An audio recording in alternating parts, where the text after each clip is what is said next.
बोल सांचे दरबार की जय। जय जगत जननी माता जी ਤੁਹਾਡੀ सदा ही जय। बोल मेरे दिल वाली सरकार की जय। सिया राम सिया राम सिया राम। बहुत नाज करते हैं दाता पे हम, कहाँ तक करें मेरी तारीफ हम। बहुत नाज करते हैं दाता पे हम, तेरे दर पर जब कोई पहुंचा सवारी ना लौटा वहाँ से कभी कोई खाली। मेरी हर खता तेरी सौ सौ करम है, मेरी हर खता तेरी सौ सौ करम है। मुसीबत में जिसने तुझे पुकारा, दिया बढ़कर तूने उसे सहारा। ते रोशन हुआ दिल के सारे गम, भंवर में सफीना मेरा आ गया। जुबां में मेरे तेरा नाम आ गया। करम कर दो दाता, करम कर दो दाता, मिटे सारे गम मेरे, मिटे मेरे सारे गम मेरे। साथ संगत जी,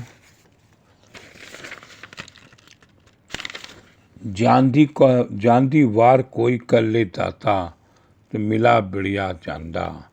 कोई अज दुखा कोई कर ले मेला बढ़िया।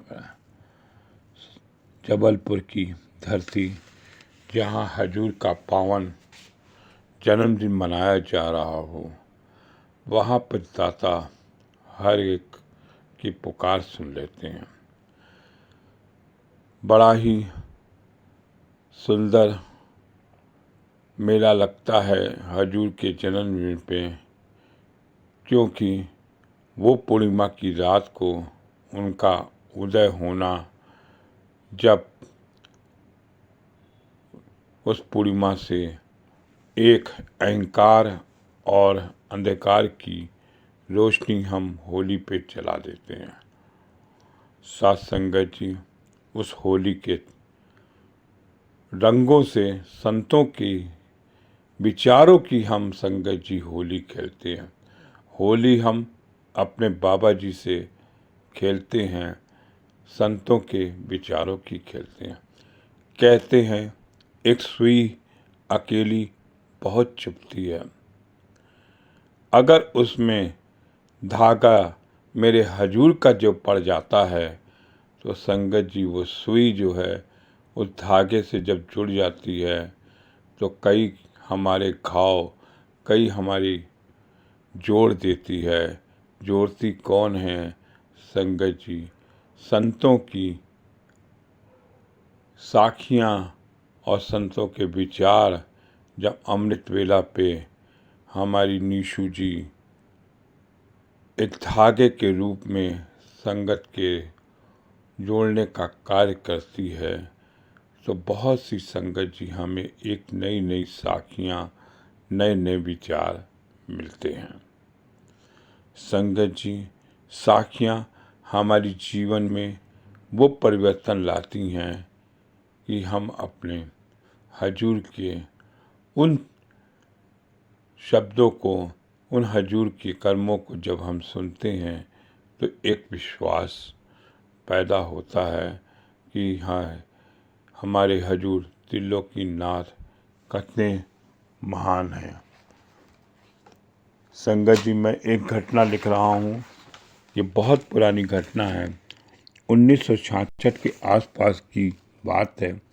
उन दिनों मैं जीजा जी की और वासुदेव जी के साथ उनकी दुकान पे कार्य करता था।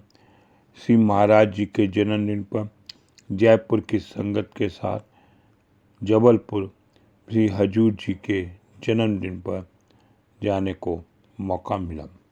जब दरबार में पहुंचा, श्री हजूर जाली वाले कमरे में विराजमान थे। भगत सिंह, सावंत सिंह और श्री मोतीराम जी अन्य जयपुर की संगत ने बारी बारी से चरण वंदना की। संगत चरण वंदना कर बैठ जाती थी।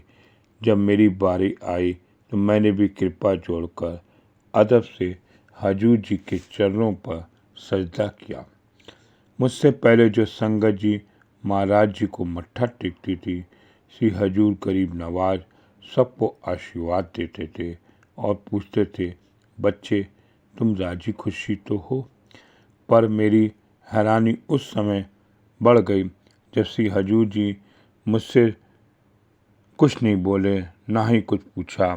मैंने सोचा शायद हजूर जी अपनी मौज में हैं, थोड़ा ठहर कर पूछ लेंगे, किंतु 15 मिनट तक श्री हजूर जी ने मुझसे बात भी नहीं कही।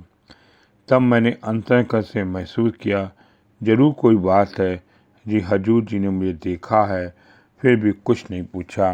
मुझसे कोई बहुत बड़ी गलती हुई है, वैसे बहुत बड़ा कोई गुनाह हुआ है जो मेरे हजूर मेरे को पूछ नहीं रहे हैं।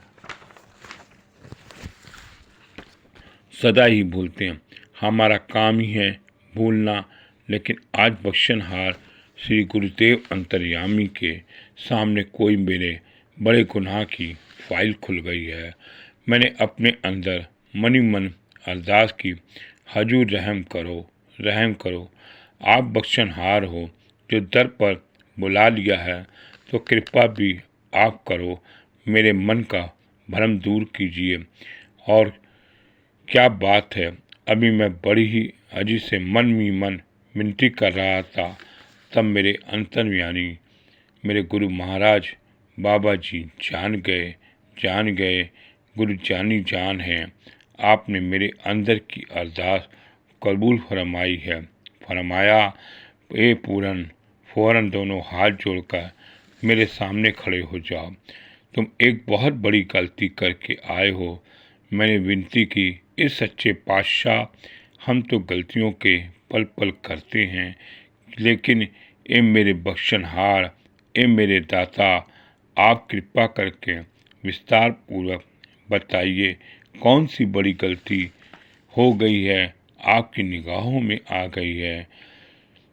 जो जो ऐब जगत पिछवारे, सबो मैं खट होए, केड़े केड़े गिन गिन दसा, अनंत बन आसा। अंतर्यामी सुन कृपत अंतर्गन, दीन के दयाल सुन भ्रम हो गए दाल। अपनी करनी कर्म करो, तुम्हारी कृपा से आस जाऊं। हे मेरे हजूर, रहम के घर में आया हूँ।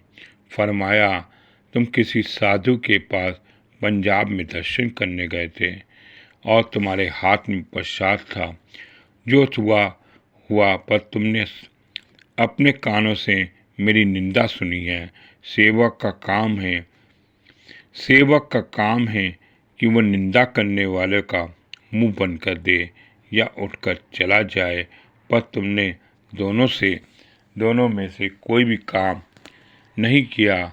बाबा नानक जी की गुणवाणी में फरमाते हैं, गुरु निंदा सिर बज्जर बारा। ए जीव, निंदा तो किसी भी सुननी पाप है, लेकिन अपने सदगुरु की शान में बुराई सुनने से जीव नरकों का अधिकारी होता है। तुम्हारा सदगुरु अगर चाहे तुम पर बश कर दे, नहीं तो कोई भी देवी देवता तुम्हें माफ नहीं कर सकता। सदगुरु पर ब्रह्मा परमेश्वर है। तुम्हारे इस पाप की बख्शी क्या सजा दूं? बोल। एक गुरु भाई, इस गरीब नवाज पर रहमत की बात करते हो। भूले हुए सेवक को जताना ही बख्शना ही शहर घरी नाम है। बताओ, फिर गुनाहों को बचाना है या उसके सिवाय तुम्हें कुछ करना? जिसका नाम बख्शिश है, मैंने दोनों हाथ जोड़कर अर्जी करी, सदगुरु मुझे तो कुछ याद नहीं आ रहा, कृपया कर विस्तार से बताइए तो आपकी कृपा होगी। मैं गरीब नवाज। फरमाया, करीब 10 महीने पहले की बात है। चंडीगढ़ से तुम किसी रिश्तेदार के नया मकान बनवाना था और उसकी मुहूर्त पर गुरु ग्रंथ साहब का पाठ रखवाया। उस समय उस साधु से मिलने वाले तुम्हें प्रेरणा दी, उसके घर बुलाकर उससे आशीर्वाद ले लो। आप तो साथ गए नहीं, पर तुम अकेले ही गए। वो सिख साधु थे। जब तुम वहाँ पहुँचे तुम्हारे हाथ में प्रसाद था। रविवार सुबह 10 बजे का समय था। तुमने उनको नमस्कार किया और घर आने की विनती की, और साथ साथ मैं पहले से ही कुछ जानता था। बड़ा चालाक साधु था। अमीर लोगों को सेवक बनाकर रुपया पैसा इकट्ठा करता था। उसने अपनी कोठी में गुरुद्वारा भी बनवाया था। वो मेरे प्रस्ताव से ईर्ष्या करता था और मेरी कोई बात बहाना था उसको नहीं मिला। उसने कहा, तुम उस गुरु के पास जाते हो जिसने केश कटवाए हैं, दूसरी शादी करी है। जब ये बात कर रहे थे तुम दोनों के पाप खड़ा था और सुन रहा था। अब बता, महीना बाद तूने ये बात सुनी है कि नहीं? सच्चे पातशाह, आपका एक एक अक्षर ठीक है। मुझे पूरे वाक्य नज़र आ गया।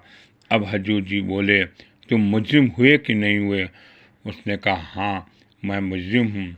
मेरे हजूर मुझे माफ़ कर दीजिए। मैं सर्वव्यापी पल पल जानने वाले, हर किसी हर जगह पुनः पाप करने वाले आप हैं। तुम तो पाप के करके मुकर जाते हो। तब तो मैं कहता हूँ, गुरु अंधा नहीं होना चाहिए, गुरु कहलाने वाला होना चाहिए। जा, आज मैंने तुझे माफ़ कर दिया। आगे से कभी भी किसी की बुराई न सुनना और अपने सद्गुरु की कभी भी किसी से बुराई न सुनना, वहाँ से हट जाना। तत्व इस तरह से संत जी लिखते हैं, मुझे हजूर जी ने माफ़ कर दिया, क्योंकि गुरु मेरा अंतर्यामी है। कहाँ बैठा है, हर समय गुरु मेरा ध्यान देता है। इसलिए साथ संगत जी, बड़ी विनती है कि अपने गुरु की किसी के आगे बुराई न सुनो। अगर कोई करता है तो वहाँ से उड़ जाओ। बोल सांचे दरबार की जय। जय जगत जननी माता जी ਤੁਹਾਡੀ सदाई जय। बोल मेरे दिल वाली सरकार की जय। सिया राम सिया राम सिया राम।